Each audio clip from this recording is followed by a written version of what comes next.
السلام علیکم ورحمۃ اللہ وبرکاتہ۔ جی ناظرین، آپ کا دوست محمد سلمان فاروقی میڈیا سیالکوٹ سے۔ ناظرین، جیسا کہ انتہائی افسوس کے ساتھ یہ خبر سامنے آئی ہے کہ سینئر صحافی ارشد صاحب کو ان کا ایک دھوکے کے ساتھ ان کا قتل کر دیا گیا۔ اللہ تعالیٰ ان کو جنت الفردوس میں اعلیٰ مقام عطا فرمائے، الواحقین کو صبر جمیل عطا فرمائے۔ ہم دعا کرتے ہیں اور اس چیز کی مذمت کرتے ہیں کہ ان کو انصاف دلایا جائے۔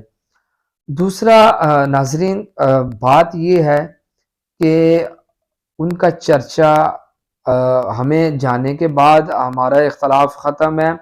ہم ویسے بھی اختلاف نہیں رکھتے، ہم بات یہ کرتے ہیں کہ صرف حق کی بات کی جائے، منافقت نہ کی جائے۔ ناظرین، وہ اب پورا میڈیا، میں کہتا ہوں ہر ایک بندہ اس چیز کی مذمت بھی کر رہا ہے اور انسانیت کے درس بھی دے رہا ہے۔ ناظرین، اس وقت انسانیت کہاں تھی، اس وقت وہ میڈیا کہاں تھا کہ جب ایک ہفتہ پہلے حویلیاں کے اندر کارکنان کو شہید کیا گیا، قرآن پڑھنے والوں کو، لبیک یا رسول اللہ صلی اللہ علیہ وسلم کے نعرے لگانے والوں کو، آمد مصطفیٰ مرحبا مرحبا کہنے والوں کے اوپر شیلنگ کی گئی، ان کے اوپر سٹیٹ گولیاں چلائی گئیں۔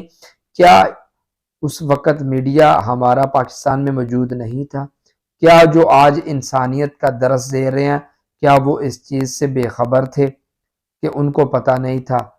کیا ناظرین، ان کا تعلق ایک قرآن سے تھا؟ کیا وہ 5 وقت کے نمازی تھے اس لیے ان کا یہ غلطی ہے؟ کیا ان کی غلطی یہ ہے کہ وہ لبیک یا رسول اللہ کا نعرہ لگا رہے تھے؟ کیا ان کی غلطی یہ ہے کہ وہ آمد مصطفیٰ کا نعرہ لگا رہے تھے؟ کیا ان کی یہ غلطی یہ ہے کہ وہ تاجدار ختم نبوت کے نعرے لگاتے ہوئے، آمد مصطفیٰ کے نعرے لگاتے ہوئے روڈ پر آئے؟ کیا ان کی غلطی یہ ہے؟ اس لیے ان کا چرچا نہ کیا گیا، اس لیے ان کا نام نہ لیا گیا؟ کیوں ناظرین؟ کیا یہ منافقت نہ ہوگی کہ ایک صحافی تو اس دنیا سے چلا جائے، پوری دنیا، میڈیا، ہر ایک بندہ انسانیت کے درس بھی دے اور احتجاج بھی کرے، لیکن آپ کے پاس، آپ کے ارد گرد قرآن پڑھنے والوں کو سرعام گولیاں مار دی جائیں اور آپ احتجاج کی بجائے، آپ مذمت کی بجائے آپ الٹا ان پر الزام تراشی کریں؟ کیا یہ منافقت نہیں ہے؟ کیا یہ منافقت نہیں ہے؟